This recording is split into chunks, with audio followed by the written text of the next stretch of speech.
Hello, hello, hello, and welcome to Emotional Support. I'm Alessandra Torresani.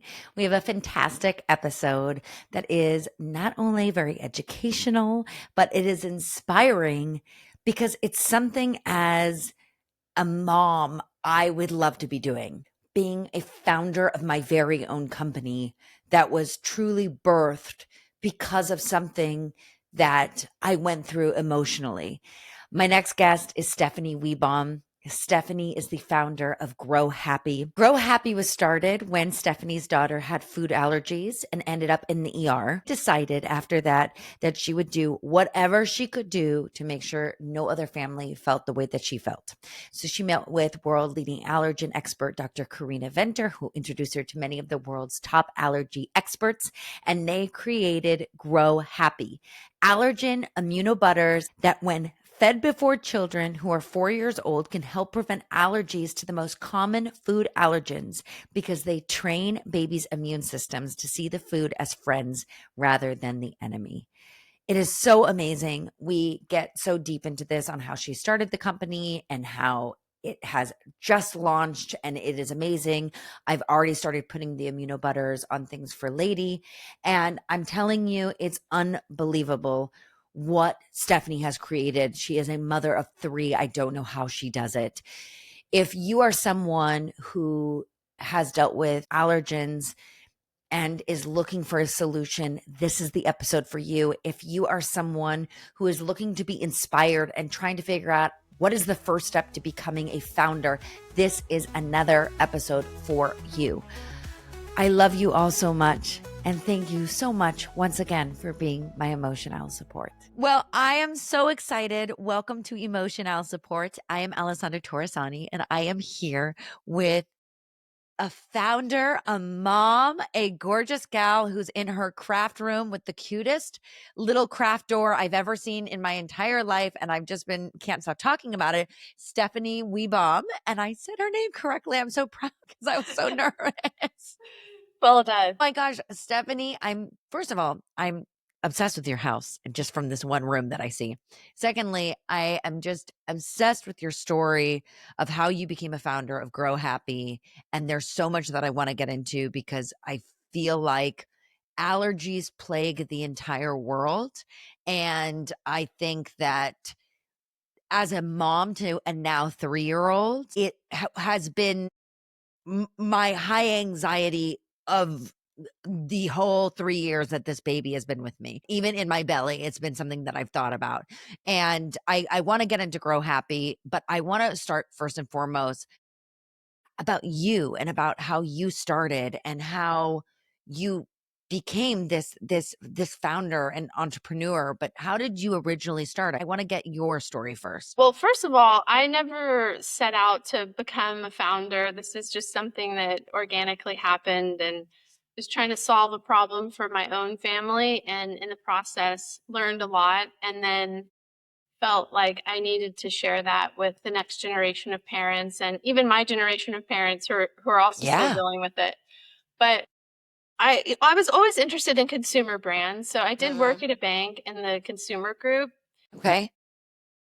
but our client was one of our clients was P&G, and I was very fascinated with everything they did. And I was like, can I come work over there? Wow. And then I did brand management with them. And you know what was interesting working for Procter and Gamble is like they always teach you consumer is boss. Doesn't really matter what you think. What does the consumer think? And then something else that I learned there was that almost 80% of purchases are made by women. Wow. And mostly moms. And so it's like, well, consumer is boss and basically mom is boss. Mom is boss is what you're learning. Mom is the boss. And I think that that's so, I mean, it makes total sense because if you see the things that become popular and the things that are, look, when you become a mom or when you become a parent, and you see the people that are out that are grocery shopping, that are doing the chores or the activities, like you see who's the consumer, like it totally makes sense that 80% is mom. Like it totally makes sense to me. Yeah. And I mean, obviously there's a ton of amazing dads out there who Sure. care a lot about their kids and are doing a ton too. But statistically, like that is, That's the a very case. high statistic. Yeah, it Yeah. is. And so I got a real appreciation for that.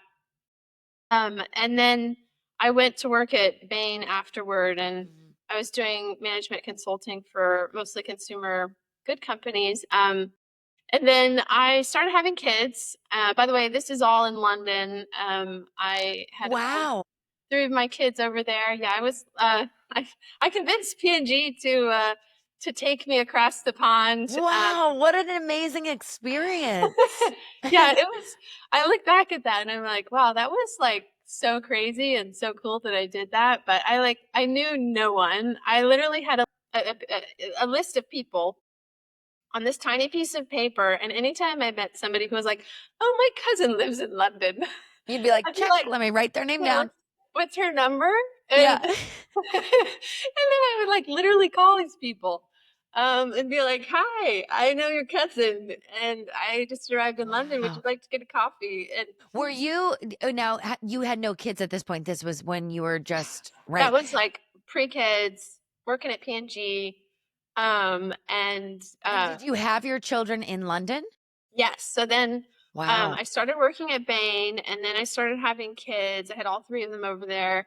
Wow. And then my second daughter had a severe egg allergy reaction. I ended up in the ER room, which is where a lot of parents actually figure out that their kid has a food allergy. Actually, How old was she, if you don't mind me asking, how old was yeah. she when this happened? She was one. She was one. Yeah. And I knew nothing about food allergies at the time. I didn't even have cetirizine or Puritan or Sure. anything at home. And now I actually recommend everybody to keep cetirizine or Zyrtec at home just in case. So I knew nothing, and then I went, basically was like, I have to figure this out. Who's the best expert in London? And I was lucky enough to walk into the epicenter of food allergy research, and they were literally changing the whole game plan on food allergies. Wow. Um, because for decades we've actually been telling people to keep allergens out of the diet, Hmm. and what we didn't know was that inadvertently we were fueling the problem. The hypothesis then was allergies are on the rise. Like, nut allergies have doubled since 2000. It's 1 in 10 Americans that has a food allergy today. Wow. We don't know necessarily what's going on. So Yeah. let's be safe, and let's feed it to them when their immune systems are more mature and can handle it. And then what my allergist in London actually proved, that it was the exact opposite that we needed to Mm, do. We need to teach the immune system, while their immune system is developing, that these allergens are food and they are mm, not enemies, and the immune system does not need to go on. So I was just really lucky because I had a young child who could have gone in two different directions. sure, sure, sure. We had an egg allergy. We did blood work and skin pricks, and then food challenges, and then found out she had a cashew allergy and was high risk for a lot of other allergies, and we could have gone down this total food allergy path. But because I had this guidance at the right time, Right. I was able to go down a completely different path. Wow. And so we actually desensitized her egg allergy, and her cashew allergy, Wow. and got in there early to prevent all the other food allergies that she was high risk for. So actually, now we have no food allergies in the house. Allergies. No, she didn't. And you know what? That's why I can relate to so many different moms with Hmm. different experiences, because Sure. I have been all of them at different. Yeah. Yeah. And this has been a 10-year journey, and so I've just evolved as well. But I know what it's like to, like, with my first daughter. I was a little bit hesitant about allergens, and again, this is pre study, so people didn't know that you were supposed to feed allergens early and often. But I was like hesitant, and like I thought that I was supposed to wait 3 days in between feeding allergens, and then I thought I could just do like a little lick of peanut butter, and that meant she was allergy free. All these like things that I try to educate on now. I kind of was in that boat, and then was like self-diagnosing my own allergies. Like, once she had like some, like a rash on her mouth, and around, like during the same day that she ate hazelnuts. Now I know that like almost all reactions happen within 2 hours, but at the time I was like, Wow. oh, well, Well, it's scary. You don't know. And I feel like yeah, you don't know about, you can go to your doctor and your doctor could be like, oh, I remember just on a side note when my daughter's name is Lady. And when Lady and when she first started eating, there were certain things that was like, okay, if you're going to give her peanuts or peanut butter, be sure you're within like 30 minutes to the doctor or 30 minutes to the hospital in case there's a deadly peanut allergy. And I yeah, remember just like the fear inside me, yeah, just like growing, being like, okay, I can't plan anything for the day. We have to sit here and we have to give her a little bit and we have to watch. And it was like a science experiment, And I remember being so terrified every single time that that happened because there was no real explanation, like, as to, well, maybe, it was like, just give them a little bit of this and see what happens. Well, okay. And then it makes you spiral because you're right. Like you don't know how long it takes for the allergen to like kick in for the reaction to happen. And so there was a time when she did get a little rash and I was like, "Oh my god, she must be lactose yeah, intolerant or she must be this." yeah. And I spin out. So we don't know enough facts as to like what even to look for. Right. And so I've been that mom. And anyway, I self-diagnosed her with a hazelnut and a kiwi allergy. The kiwi allergy, I diagnosed her because she had a bad diaper rash after I gave her kiwi. Oh my I god. literally, some relative told me that that meant she was allergic. And I was like, she's Done. allergic. I Yep. told the nursery, I was like, cut it out of, she can't have kiwi. I wouldn't feed it to her. Anyway, then I experienced a real allergic reaction and had a amazing team of allergists support me, and I Mm, learned a lot. And so I figured out that my first starter was not actually allergic to anything. And actually, what is not good is to self-diagnose incorrectly and exclude from the diet, and then you're not teaching the immune system. So kiwi is actually a common allergen in Europe, and oh, actually, I need to feed her kiwi often so she doesn't become allergic. right. Right. And same, hazelnut is such a that's the thing with these allergens is like they're actually really, if you're not allergic to them, they are so nourishing for your whole body. There's actually microbes on peanut and walnut that don't exist anywhere else. Wow. Like you're only going to get that good for your gut microbiome Right. stuff if you're eating it. Right. And the diet diversity from plant-based foods is so good for your overall health, and has been proven to help even in and of itself reduce your risk of food allergies. So it's just if you're not allergic, like you don't want to be excluding it. Right. And so that's why it's so important to actually not fall into the statistic. I think I read it was 72% of food allergies are like misdiagnosed. So I don't want Wow. to say an exact number. Let's just say a large number. But it's a But large amount. I have a question for you, yeah, and because it's a personal question for me is, I when I was younger, yeah, when I was a little baby, I was what I thought to be allergic to my mom's breast milk. She couldn't make enough. I literally only could have it for like I think 7 weeks or something, and she couldn't produce enough because I wasn't latching. I think now what we're realizing is maybe I wasn't allergic, maybe I couldn't latch, and so she couldn't create enough milk, and so where they thought it was colic, and that was there's a lot of things of like what ifs. I don't know. This is 30 plus years ago, so who yeah, knows what it really was, yeah, but I was because they thought I was allergic to the breast milk and they thought I had such a sensitive stomach, I was only given pureed fruits and vegetables. So to this day, I have never had chicken. I've never had meat. I've never tried anything. And my mom eats chicken. My parents eat meat. They eat fish. I just never did because I never craved it. She always thought older I would. The only thing that I was really, really, really allergic to when I was younger is eggplant and mushroom, which is why am I totally blanking this mom brain? What kind of fruit, what kind of vegetable is that? A root vegetable, not a root vegetable. I don't know the kind like tomatoes as well. Like it's all the same. But tomatoes I can handle it, just a little stomach issue, but strong. But my mom gave me eggplant and she goes, I remember your whole mouth like swelled up and it was a big ring of like red. And I was like, oh my God. So ever since that, every time I've had a little bit of a mushroom or a little bit of eggplant, I just get hives. I'm a mess. So Yeah. I personally have never given my daughter mushrooms or eggplant because I'm so allergic to it. And I know that's probably totally a disservice.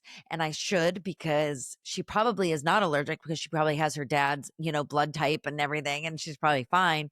But I was so nervous because I was like, well, if I can't try it and I can't taste it to make sure it's okay, then how can I possibly give that to her? That was like kind of my thought process behind it. What would you say to a mom like me who Well, who has their own allergens and is having issues trying to figure it out? yeah, well, and again, I can completely relate to somebody like that too, because my second daughter did have life-threatening food allergies. Yeah, We lived with a cashew food allergy diagnosis, and she had a severe reaction to egg. So I know it all about the anxiety and fears that sure. comes with that too. I think over time I would have found a way to handle it better, but I was afraid to go on flights. My best friend got married in a remote area, and I wouldn't take the flight, and I felt like it was too far from a hospital. Like I was afraid to eat out, It's debilitating. Yeah. Yeah, it is. And it can be, and I feel like there is actually hope for people who have food allergies. Again, there are ways to cope and manage with it better, but I was just at this early phase of it. Um, but most parents of young children in the first year after a food allergy diagnosis avoid restaurants, and Yeah. about half restrict social activities or travel. So that's a stat. Yeah. And 14 billion of family income is lost every year for food allergy families. Wow. Because and mostly moms quit their job or take a less paying job to be closer to their kid in case of an allergic reaction. And I get that too. Like I was actually really thinking about homeschooling already, at that point. Right. It's It's a real tricky issue, and I a I real love that you bring up the homeschooling thing because I have a lot of friends, who it's funny to me because I'm 38, so, yes, I am still young, but I'm, like, not young, and I don't remember there is a huge jump, I feel like, in allergens, yeah. where at schools, like, we never thought twice about having a peanut butter and jelly sandwich. We never thought twice about, bringing gluten-free cupcakes to celebrate your birthday at, second grade. Like it was never a thought. And it's funny, I just got back from my 20-year high school reunion and we went around the school and everywhere you go, there's signs that say, I'm a nut-free zone. And we were like laughing. We're like, nut-free zone? What do you mean? And we're like, oh my God, like they literally can't have any nuts, peanuts, cashews, Nutella, any of that, at the school. And it's so wild because I was like, 20 years ago, this was never a thought. Like, I never knew anyone who had severe allergies. People thought I was weird because I was allergic to mushroom. You know what I mean? Like, it's just wild. Was there any difference that you saw in your first child and your second child? And you said you have a third child, right? As well? Yeah, I do. Was there anything that you did differently that maybe was like, oh, maybe you thought that this caused the egg allergy, or was it just like that's just the genes we're born with? Well, my second daughter had eczema, and Interesting. more so than my other daughters. And eczema does make you higher risk for food allergies. I will Wow. say that all the allergists that I work with at GrowHappy, who are the best in the world, Yeah. um, they treat every kid as high risk. Because like of the people who are allergic, 75% of them had eczema before their food allergies developed, but about 25% didn't. And Mm, so like, do you really want to play Russian roulette, or yeah. should we just all feed our kids allergens early and often from 4 months old, as soon as they're able to eat solids? Mm. start bringing the allergens into the diet, and then and enough of it and regularly enough so that you can teach the immune system that it's food. Because the thing with eczema is that, and why it's like a precursor to a lot of food allergies, is because eczema is broken skin, and it's the skin is one of your barriers to the outside world. And Mm. so there are allergens everywhere in our environment. And if we're a 1 month old baby with eczema, and, somebody touches us with their peanut butter hands, then the peanut protein goes in the skin, not as it's intended. And the body learns to fight it like it's an enemy. And this Yeah. goes back from when we were bathing in dirty rivers. And if bad bacteria came in through our Sure. skin, we fought it off. And our body is like smart like that. They're like, fight, enemy. Yeah. But obviously, like, a peanut isn't an enemy. And that's why it has to go down the GI tract. And we need to teach the immune system that it's food. And so if Mm. you're regularly sending it, as soon as it can eat solids, if you're regularly sending that allergen 2 to 3 times a week, at least 2 grams of allergen protein, then you're helping teach the immune system that it's that there's no need to go on overdrive. And so, like, I try really hard is to find those parents who have these young children with eczema, and just try to educate them on what my doctors are learning and teaching about, with this connection. And um and but but it's not this is not just a thing for eczema kids to Right. think about. This is, like I said, uh we think all kids should be treated as high risk, and we should all be eating these foods. And then, by the way, like, these are nuts and seeds and plant-based proteins with awesome microbes, Yeah. that and fiber, that are, like, really good for your gut microbiome. And so why not? But You know, I do appreciate, yeah. though, that it can be scary for families, because there is such a culture of fear around allergens, and understandably, because they are on the rise. But, the first year of life is the safest time to introduce allergens. Wow. There's less severe reactions in that first year of life. So it's, relatively speaking, a lower risk period to get in there and train the immune system. And then, you know, uh, follow the advice of your allergist, and Sure. on how to get them in safely. Um, but then, if you do manage to do that, you can get in front of things, and sort of set your baby up for success.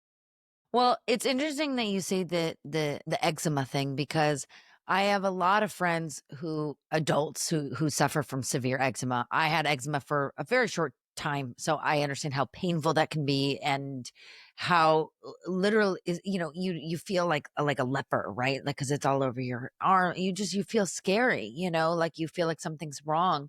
But it's so interesting because I never connected the dots of the eczema and like the peanut allergies and all of that. And I such a interesting fact that you said that because I have this memory of going to Disneyland with a friend of mine and her child, and her kid was like super allergic to peanuts, to pine nuts, to everything you can imagine under the sun.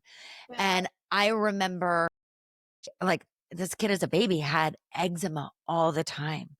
And that now relation, but I remember going to Disneyland and I didn't think even twice about sharing my pesto pasta with this kid. And I was like, "Oh, do you want some?" And it was like, "Yeah." And I was like, "Oh my God, I just realized like I think there's nuts in it." And thank God everything was fine, but they had to have an EpiPen with them and they had everything with them, all the accoutrements. And it's just like you don't realize how scary and how much stress is on a parent of a child who has allergens like this of like, oh my God, what if you didn't have the EpiPen with you?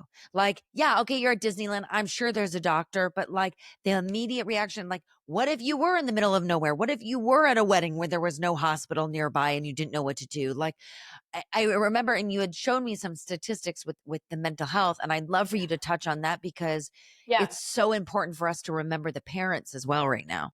Yeah, because like the food allergies in and of itself is, is a problem. It's an epidemic. But to be honest, I look at this a lot from the parent perspective and the Sure. mother's perspective, where this is a mental health crisis. Yes. 1 in 10 Americans have food allergies, and the most talked about stat is 1 in 13 kids. A lot of people think that it's actually more than that, and that data is kind of old now. I mean, let's just if 1 in 10 adults, let's just say roughly 1 in 10 moms Yeah. is at least 1 in 13 is walking around with this anxiety, like living Wow. with it day in day out, and where you live in fear of food. Mothers of food allergic children under the age of 5 have significantly higher blood pressure measurements. Wow. They report significantly greater levels of psychological stress than mothers who have preschool age kids that don't have food allergies. So this is actually like a Wow. proven like Sure. stress quality of life, issue. And I think and again like I know because I lived it personally, but I was lucky enough to have the an amazing a couple allergists helping me that changed my life and my daughter's life. Mhm. Um, and that's with Grow Happy, we want to try to I always say the first step to empowerment is enlightenment. Hmm. So my goal is to bring the knowledge from the top allergists from around the world.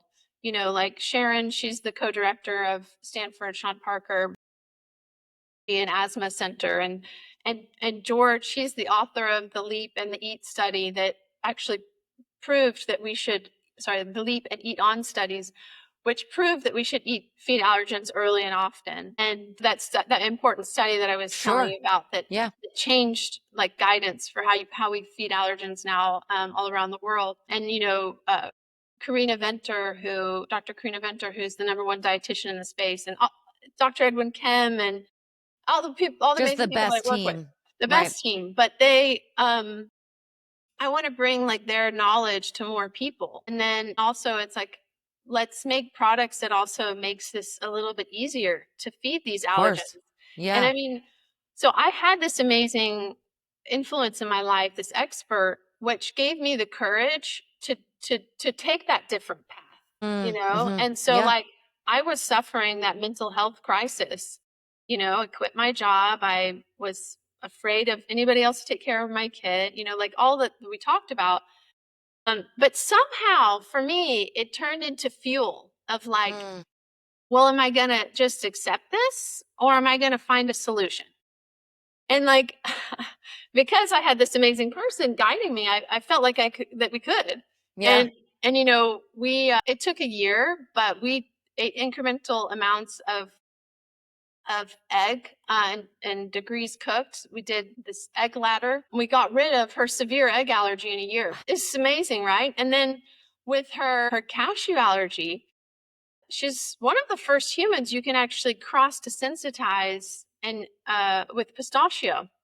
So she was lucky to be Wow. one of the 10% of kids who was allergic to cashew, but not yet pistachio. And because I got in there early, we were able to. I fed her a tablespoon of pistachio every day for 4 months, and My the gosh. Wow. came back, and the cashew allergy was gone. And then we knew that we were super high risk for all these allergies, and then I was like, well, I'm gonna go and park myself in front of the hospital, and I'm gonna feed her Brazil nut. Yeah. And then if there's no reaction, if I could just keep this in her diet, regularly every week for years, which I did, Wow. then maybe we won't have another allergy. I let that fear and that anxiety fuel me to basically create a new future for us. Well, And and also what I have to say what you did was you had the time to be able to do that in the most amazing way. Like, that was how lucky that you were able to do that, because I think that that's exactly what's missing in this market is with Grow Happy is like people don't have time to do that. You No. know what I mean? And Yeah. like you truly used your daughter as the experiment, and we like thank you so much for that. Like that you were able to put that Thank time you. in to do that. Well, it is very poetic to be able to put like all my pain and suffering into something that can be positive for somebody else, because it was pain and suffering and hard work, but you're absolutely right. Like I was lucky enough to dedicate myself to this 100%. And Yeah. my mom was a single mom with two kids. They got divorced when we were 2 and 4, and she was always very busy working, and and so I always think about like making this for my mom, Oh, who doesn't have the time to go to a yeah. million allergist appointments and learn what dose, which allergens, like all this information, and go blend nuts. I mean, I remember, I actually have a memory of breastfeeding my third child and blending nuts at midnight at the same time. Wow. And I Wow. was like, "Oh my gosh, there has got to be an easier way to get these allergens Wow. in?" Wow.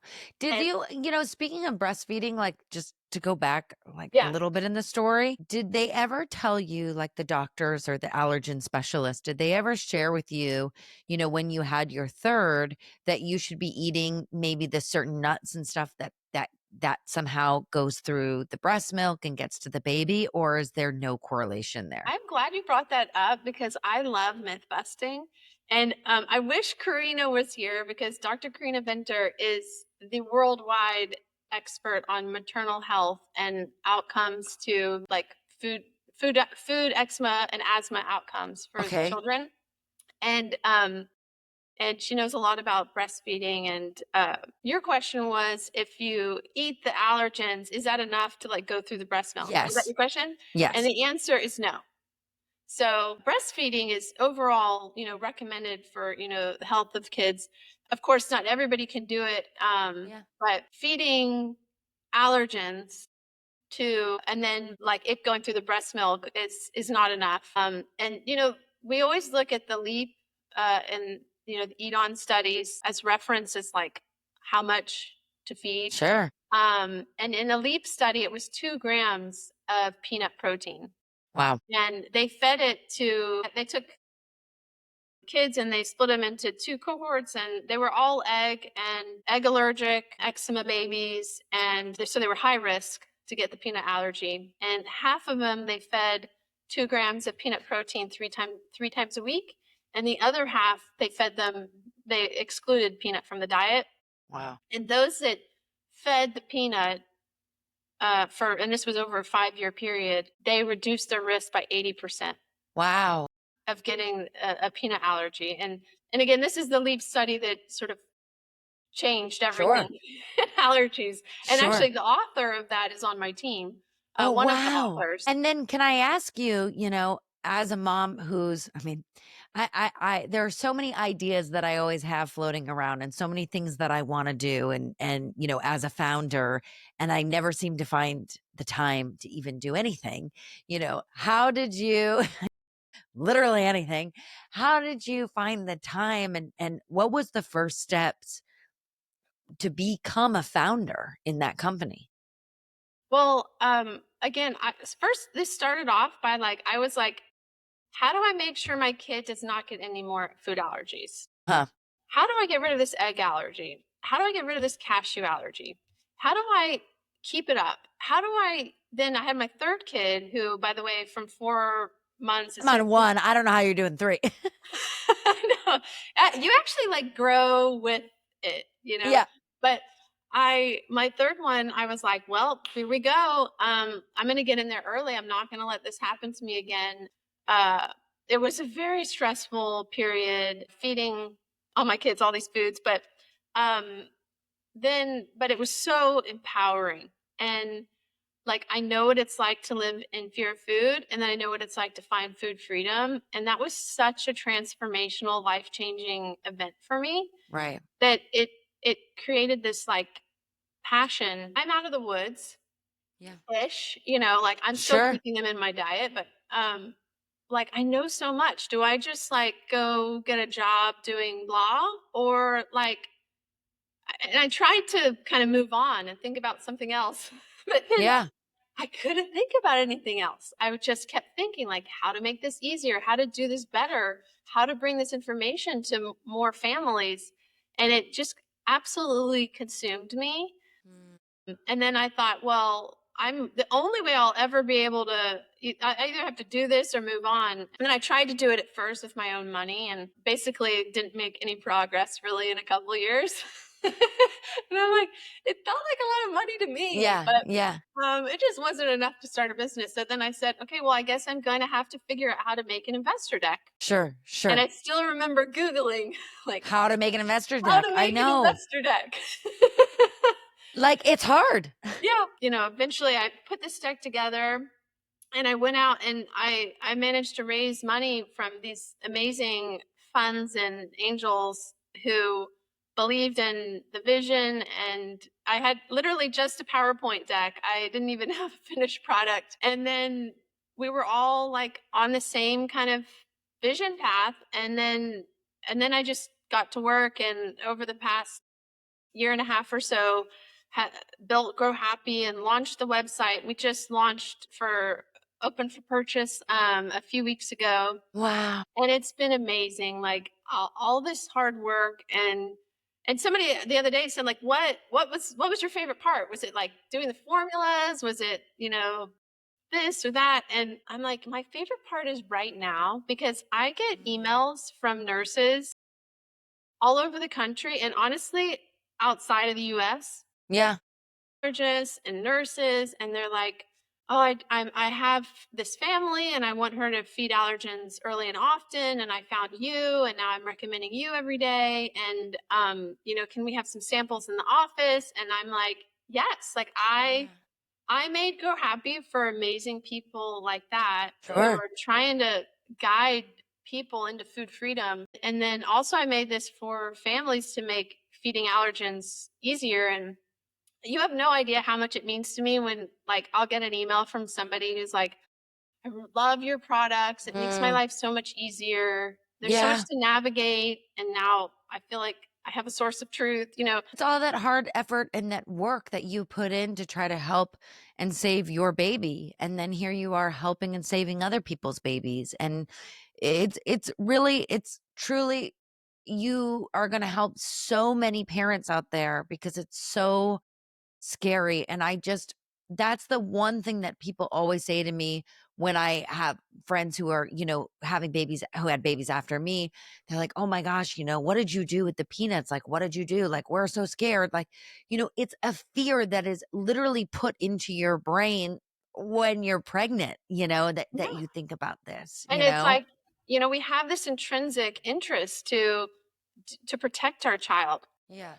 and to do, to set, to give it the best start. And that actually means feeding allergens early and often. It's Yeah. the most proven way to reduce your chances of ending up in this epidemic. But we have a pregnancy guide, Mm. like the top 10 tips for somebody who's pregnant who wants to know about allergens and the whole allergy world, because actually there's a lot you can do from the womb. So we have a lot of tips on that. And again, this is written by Like my when you start eating doctors. foods, like it like will digest into baby. The thing with the pregnancy is that it's okay to eat allergens as long as you're not allergic. Like, you can eat allergens when you're pregnant, and in fact it's actually really good because it's plant-based proteins that are Right. helping foster a healthy gut microbiome for you.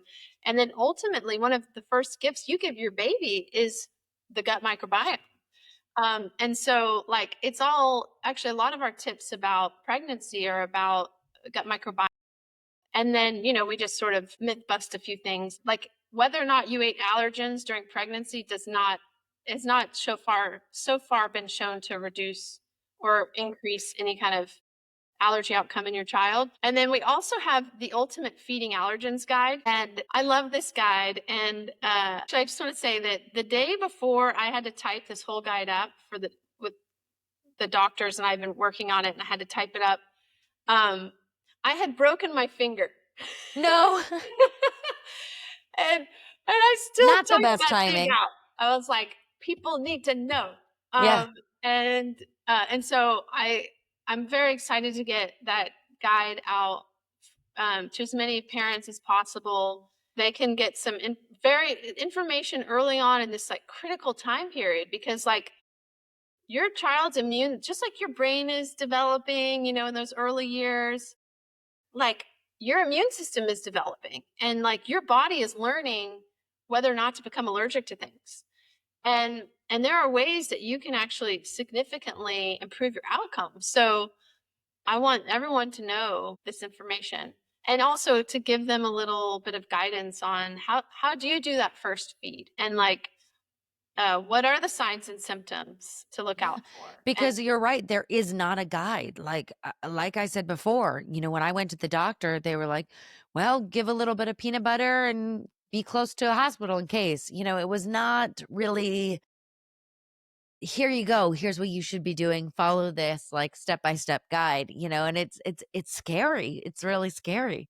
yeah, and like, and a lot of people know about peanut, but people are not talking enough about cashew and sesame and walnut. Yes. Like, people think that if they fed peanut, they're good, but those others are on the rise. And Wow.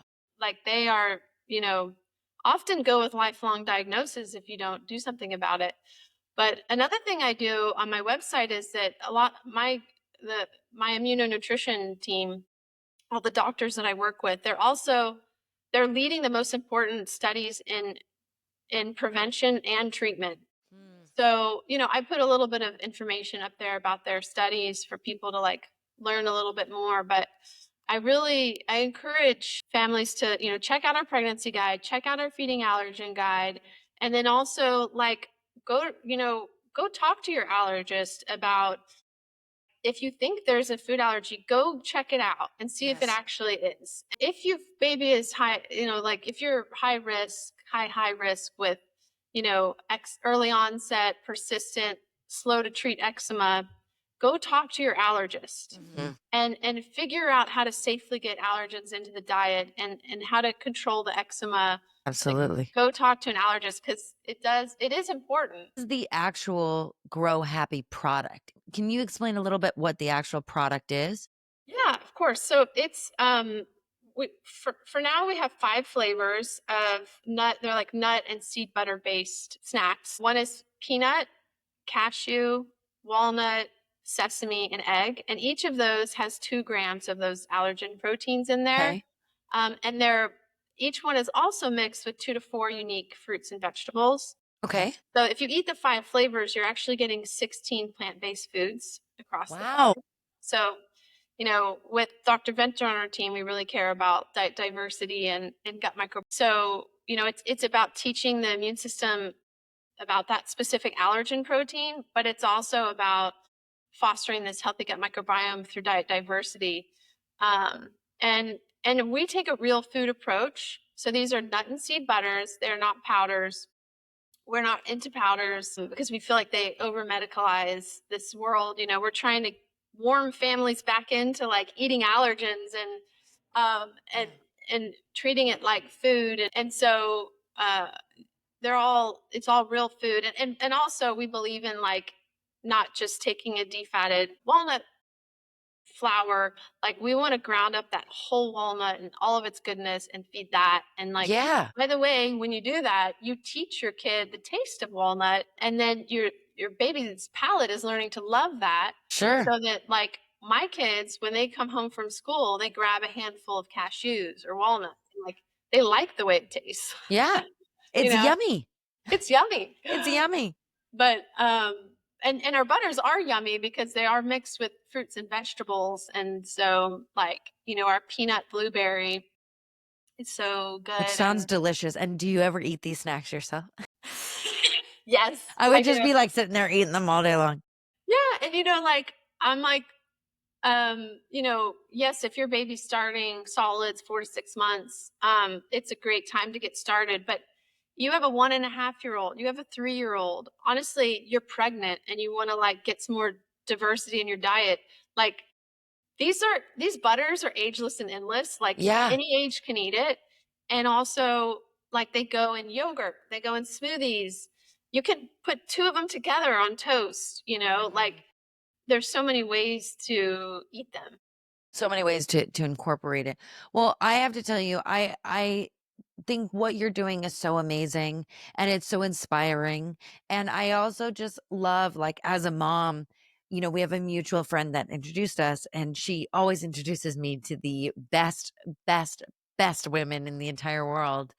And so she was like, "Oh, do you want to interview?" I was like, "Yes, like I know this is going to be great." But I think it's really inspiring because there's so many of us moms that are out there, and dads, but I'm going to speak to the moms right now who are at such a loss and are all so fearful, for their children's lives. There's so much pressure, there's so much anxiety there, and there's so much high risk.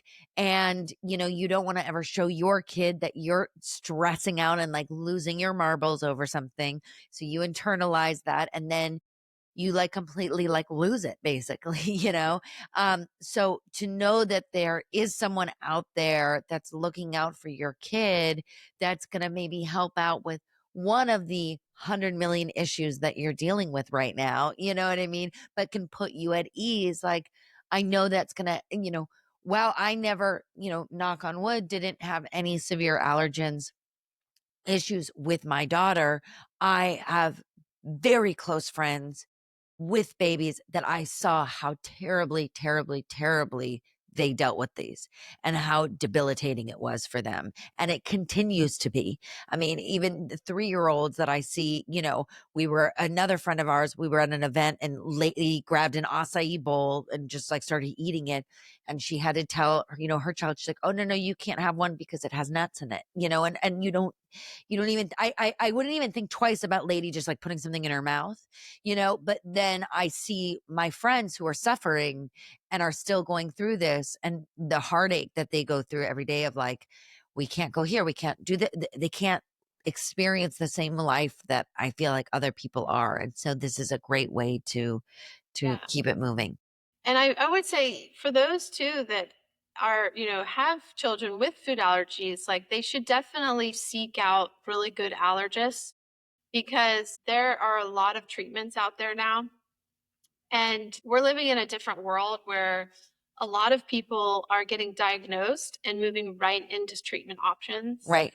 And so I would say to those people to reach out to a good allergist in the area that is offering those kind of treatments and just discuss it. Maybe one of them is right for them and like and then also like okay, well if even if you can't do treatment on X allergy, like what about these other 10 allergies? Like are Sure. you getting them into the diet Sure. because it's easier to manage one allergy than 10.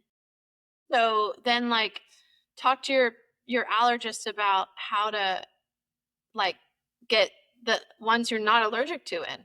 Yeah. Oh, 100%. And I think that, to be fair, these people, friends of mine, have been doing that. I think it's just still the fear of, Yeah.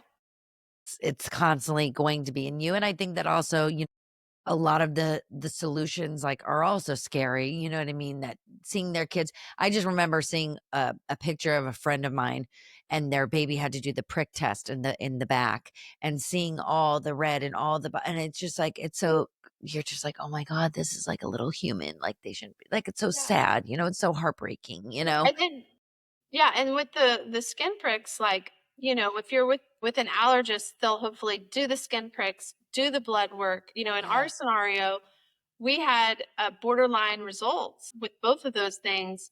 So the only way to really know if she was allergic to pistachio was to eat it with the allergist. Ah, So, yeah.